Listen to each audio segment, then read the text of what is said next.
Good morning. ये हमारी MSc final year organic chemistry class है। मास स्पेक्ट्रोमेट्री में काफ़ी काम हमने अब तक कवर किया है। आज हम बात करते हैं कि आइसोटॉपिक सिग्नल्स और उनकी रेशियो कैसे कैलकुलेट कर सकते हैं। एक बार मैं बता चुका हूँ आपको कि आइसोटॉपिक सिग्नल कैलकुलेट करने के लिए हमें क्या चाहिए कि जैसे मान लो अगर हाइड्रोकार्बन है तो हमें पता होना चाहिए कि कार्बन के दो आइसोटॉप्स होते हैं, कार्बन 12 एंड कार्बन 13। तो आपको ये पता होना चाहिए कार्बन 13 का जो अबंडेंस है उसके अंदर कितना होता है, से 1.1%। और हाइड्रोजन है तो हाइड्रोजन के हमारे पास दो आइसोटॉप हो गए, हाइड्रोजन एंड ड्यूटीरियम। तो ड्यूटीरियम का परसेंटेज आपको मालूम होना चाहिए कितना होता है, 0.015%। और इससे मैंने एक एग्जांपल आपको लिया था कि मीथेन में M+1 रेशो कैसे कैलकुलेट करते हैं ये आपको बताया था। और उस रेशो से फिर हम, इफ़ यू रिमेंबर, जस्ट एक रिवीजन हो जाएगा आपके कि नंबर ऑफ कार्बन एटम कैसे निकाल सकते हैं। डू यू रिमेंबर कि नंबर ऑफ कार्बन एटम निकालने के लिए मैंने क्या बताया था उससे कि रिलेटिव अबंडेंस ऑफ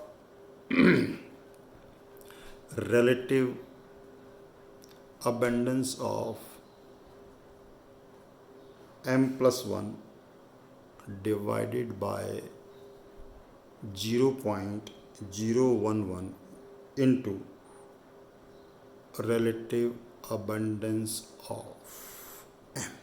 इस फार्मूला से हम क्या निकाल सकते हैं, हाइड्रोकार्बन्स में नंबर ऑफ कार्बन एटम भी कैलकुलेट कर सकते हैं। That is this ratio is very important. तो इसका अभी काफ़ी क्वेश्चन आ रहे हैं इस पर कि हम कैसे रेशियो कैलकुलेट कर सकते हैं M+1 की। तो आज कुछ और एग्जांपल लेता हूँ मैं, how we can calculate M=M+1 और even M+2। Then let us see how to do some more questions on this. Okay, ये जस्ट अब तक मैंने जो किया उसको रिवाइज किया। एंड नेक्स्ट एग्जांपल लेते हैं। नेक्स्ट एग्जांपल से कैलकुलेट M=M+1 यानी दिस M+2 फॉर एंथ्रासीन। मान लो एंथ्रासीन के लिए हमें कैलकुलेट करना है। तो ओके, वी नो एंथ्रासीन आपने बना दिया कि एंथ्रासीन थोड़ा देखना पड़ेगा। एंथ्रासीन का फार्मूला ऐसे आएगा, this is the formula of anthracene, it is known to you. तो व्हेन यू काउंट एंथ्रासीन तो what you get is 6. How many carbon are there? 6 to 8, 10, 12. It is C14. Hydrogen will be 1, 2, 3, 4, 5, 6, 7, 8, 9, 10. H10. So we have 14 carbon and there are 10 hydrogen in this. So let us see how we can calculate in this M+1 is to M+2. How we can calculate this. अब ध्यान से देखिए कि इसके अंदर कैसे हम calculate कर सकते हैं। तो मेन पीक बताइए आपको, मेन M जो है वो तो कितना रहेगा हमारे पास, 100%। M+1 कैलकुलेट करने के लिए हमें देखना होगा कि कितना परसेंटेज है कार्बन 13 का परसेंटेज कितना होता है, उसको उसके नंबर से मल्टीप्लाई कर देंगे। प्लस हाइड्रोजन के लिए हम देखेंगे ड्यूटीरियम का परसेंटेज कितना है, उसको उसके नंबर से डिटरमाइन कर देंगे। तो in this case carbon is 14, तो 14 कार्बन और कार्बन का परसेंटेज देखो मैंने बताया था आपको कितना था, 13 का 1.1%। तो it will be multiplied by 1.1। So simple it is. Plus अब मान लो देखना हमें हाइड्रोजन कितने हैं इसके अंदर, there are 10 hydrogen in this. तो 10 हाइड्रोजन को किससे मल्टीप्लाई कर दिया, हाइड्रोजन ड्यूटीरियम का परसेंटेज कितना होता है, 0.0। रिलेटिव अबंडेंस मतलब कितना है, दैट इज दिस। तो इस रिलेटिव अबंडेंस से मल्टीप्लाई कर दिया। जस्ट इसको आप सॉल्व करें, you solve this and you will get 15.5, that is M और M+1 आ गया। लेकिन in case of hydrocarbon how we can calculate M+2। अब देखो ध्यान से कि हम M+2 कैलकुलेट कैसे करेंगे। जब हमारे पास नंबर ऑफ कार्बन क्या होते हैं, बहुत ज़्यादा होते हैं, तो M+2 में ऐसे नहीं कि C14 और ट्रीटियम का परसेंटेज लेके कर सकते हैं हम, है ना। लेकिन इसके लिए तरीका क्या होता है कि when number of carbon is more, तो what we can do is say 0. Remember this formula 0.006 n square, where n is equal to number of carbon atom. जहाँ n क्या है, number of carbon, but this is to be used when number of carbon is more. तो 0.006 n square, that is 006 into n. How many n is 14? तो 14 का square किया, 14 square करके इसको multiply करिए तो यू विल गेट 1.176. तो that is हमारा आंसर क्या आ गया. ये रेशियो कौन सी आ गई हमारे पास? ये आ गया m+2 के लिए आ गया हमारे पास answer. This is for m+1 और m के लिए क्या हो गया 100. तो answer for this will be that is 100 is to कितना था 15.5 is to 1.176, and in round figure you can get it like this: 100 is to 15 is to 1.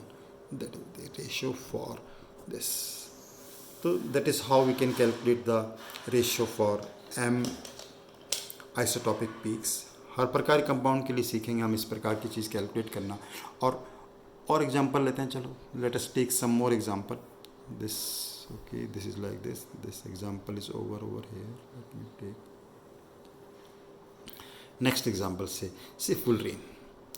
Full rain ball C60 के लिए आपको कैलकुलेट करना है m is to m+1 is to m+2. I hope अब आपको बहुत अच्छी तरह आ गया है और आप इसको कैलकुलेट कर सकते हो.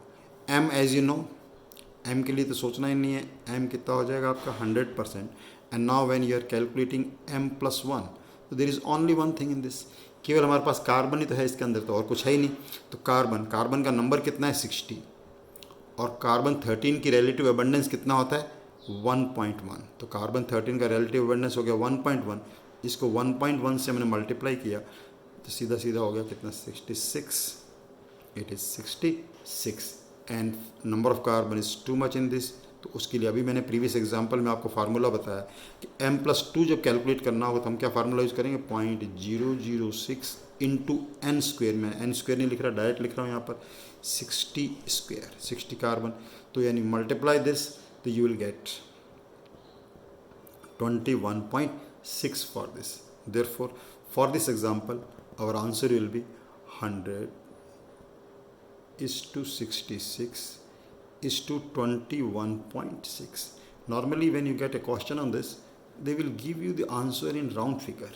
They can give say 21.613, almost 3 times is this, and also 5 times is almost this, almost. So it can be given like this: 5 is to 3 is to 1. I hope this is clear.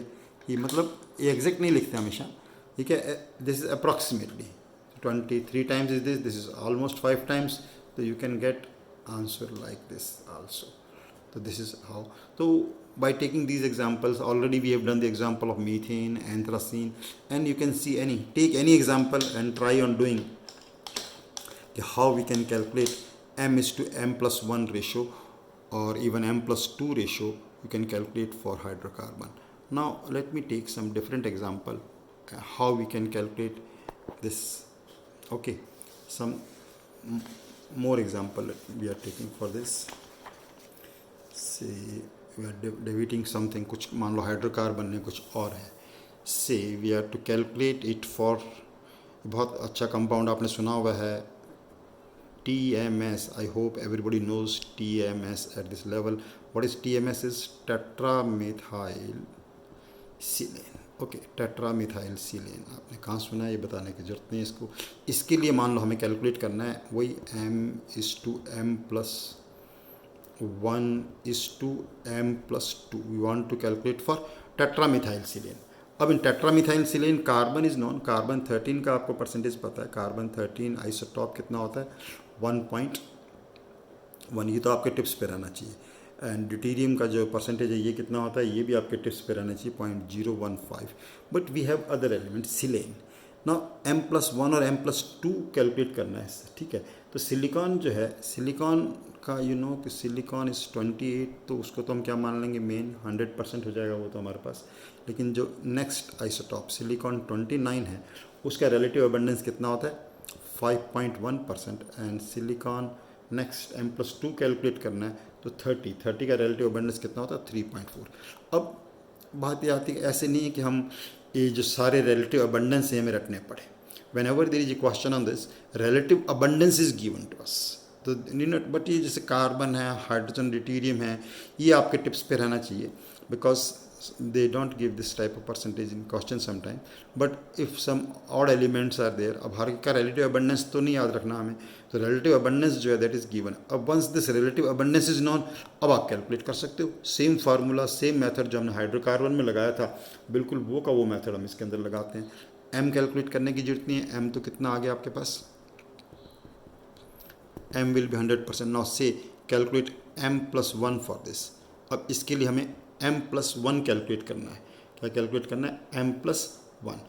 तो सबसे पहले हमने देखा m+1 में carbon कितने हमारे पास, इसके अंदर 4 कार्बन है, तो 4 को हमने किससे मल्टीप्लाई किया, 1.1, ये आप जानते हैं अच्छी तरह से. फिर देखा हमने हाइड्रोजन कितने हैं इसके अंदर, 12. अब ड्यूटेरियम के रिलेटिव अबंडेंस कितनी है, 0.015, तो हमने इसको मल्टीप्लाई कर दिया, 0.015 से मल्टीप्लाई किया.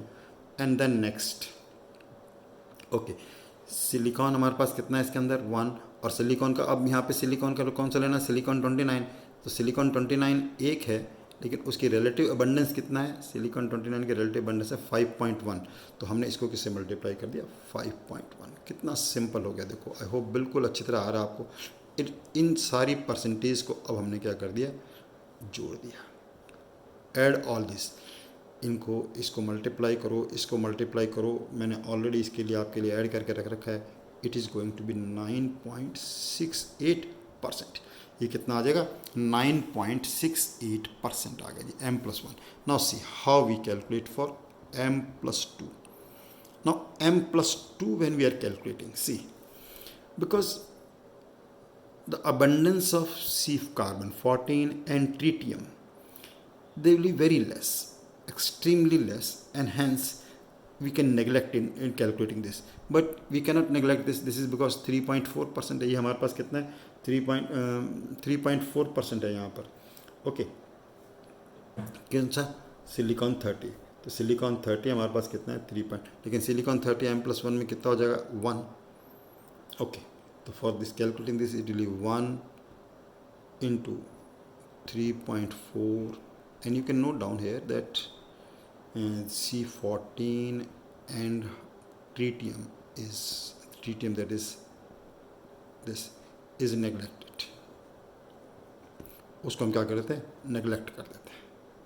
बस सोचने की जरूरत नहीं इसके लिए. ओके, तो इसका रेशियो कितना आ जाएगा, डायरेक्ट हमारे पास 3.4. Therefore when you got it, तो आंसर हमारा पे कितना आ गया, वी हैव गॉट 100. इसका कितना है, 9.68 इंटू इसका कितना है, 3.4% आ गया. That is how we can do this.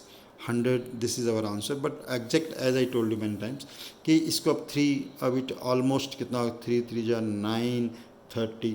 तो when you get the answer, they will be in round figure like 30:3:1. Almost same होता है ratio, and that is how we can get this done. So this is, we have learned how we can calculate m/m+1, and this is very useful. When this ratio is given, we can determine reverse of this should also be known to us. हमें इसका बिल्कुल reverse भी आना चाहिए कि कैसे हम जब, क्योंकि हमें तो करना क्या होगा, एक्चुअली हमारे पास क्या होगा, स्पेक्ट्रा होगा, और उस स्पेक्ट्रा का हमें एनालिसिस करना है.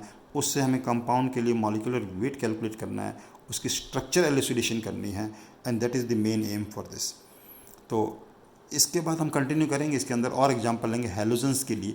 बहुत इंटरेस्टिंग एग्जांपल्स मिलने वाले हैं m/m+1 m+2 रेशियो में, वो हम नेक्स्ट लेक्चर में कवर करेंगे, जिसके अंदर हम क्या देखेंगे कि हैलोजन्स, और हैलोजन्स का एक बार आपको आ जाएगा तो उसके बाद फिर कोई भी क्वेश्चन इस प्रकार का जो है आप कर सकते हैं. Okay, thank you very much for seeing this. Keep doing your work regularly.